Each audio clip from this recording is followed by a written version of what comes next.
Some time after the presentation of Jesus in the temple, though how long we are not told, possibly but a few days, possibly weeks or even months, Herod, king of Judah, was greatly troubled, as were the people of Jerusalem in general, over the report that a child of prophecy, one destined to become king of the Jews, had been born. Herod was professedly an adherent to the religion of Judah, though by birth an Idumean, by descent an Edomite, or one of the posterity of Esau, all of whom the Jews hated. And of all the Edomites not one was more bitterly detested than was Herod the king. He was tyrannical and merciless, sparing neither foe nor friend who came under suspicion of being a possible hindrance to his ambitious designs. He had his wife and several of his sons, as well as others of his blood kindred, cruelly murdered, and he put to death nearly all of the great national council, the Sanhedrin. His reign was one of revolting cruelty and unbridled oppression. Only when in danger of inciting a national revolt, or in fear of incurring the displeasure of his imperial master, the Roman emperor, did he stay his hand in any undertaking. Rumors of the birth of Jesus reached Herod's ears in this way. There came to Jerusalem certain men from afar, wise men they were called, and they asked, "Where is he that is born King of the Jews? For we have seen his star in the east, and are come to worship him." Herod summoned all the chief priests and scribes of the people, and demanded of them where, according to the prophets, Christ should be born. They answered him, "In Bethlehem of Judea, for thus it is written by the prophets, And thou, Bethlehem, in the land of Judah, art not least among the princes of Judah, for out of thee shall come a governor, that shall rule my people Israel."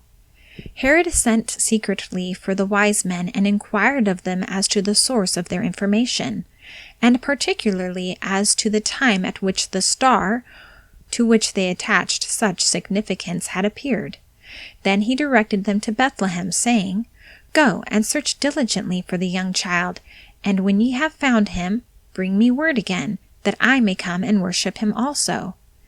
As the men set out from Jerusalem on the last stage of their journey of inquiry and search, they rejoiced exceedingly, for the new star they had seen in the east was again visible. They found the house wherein Mary was living with her husband and the babe, and as they recognized the royal child, they fell down and worshipped him. And when they had opened their treasures, they presented unto him gifts, gold and frankincense and myrrh. Having thus gloriously accomplished the purpose of their pilgrimage, these devout and learned travelers prepared to return home, and would have stopped at Jerusalem to report to the king as he had requested. But being warned of God in a dream that they should not return to Herod, they departed into their own country another way. Much has been written beyond all possible warrant of scriptural authority concerning the visit of the Magi, or wise men, who thus sought and found the infant Christ.